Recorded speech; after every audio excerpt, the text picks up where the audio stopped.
Merhaba arkadaşlar. Bugün Hande Erçel'in sadece bireysel bir kariyerden öte Türk eğlence endüstrisi üzerindeki etkisini daha geniş bir çerçevede izleyeceğiz. Türk dizileri uzun süredir küresel pazarda aktif şekilde tüketilen bir ihracat ürünü haline gelmiştir. Ancak bu pazarın sürdürülebilir şekilde büyümesi için onu temsil eden güçlü yüzlere ihtiyacı vardır. Hande Erçel bu yüzlerden biri olarak öne çıkar. Sen Çal Kapımı dizisinin başarısından sonra Türk romantik dizilerine olan uluslararası ilgi belirgin şekilde artmıştır.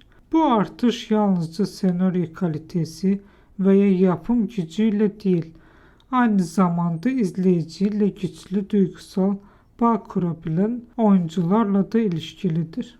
Sosyal medyadaki büyük etkisi de bu süreci güçlendirir. 10 milyonlarca takipçiye sahip bir oyuncu, aynı zamanda içeriklerin küresel ölçekte yayılımını hızlandıran bir iletişim kanalıdır. Bu durum doğrudan izlenme oranlarını, etkileşime ve genel proje ilgisine yansır. Buna ek olarak onun yer aldığı projeler ticari açıdan daha cazip hale gelir.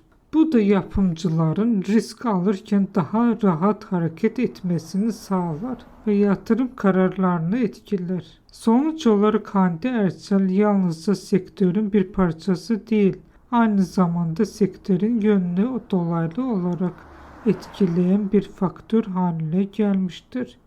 İzlediğiniz için teşekkürler. Bizi izlemeye devam edin.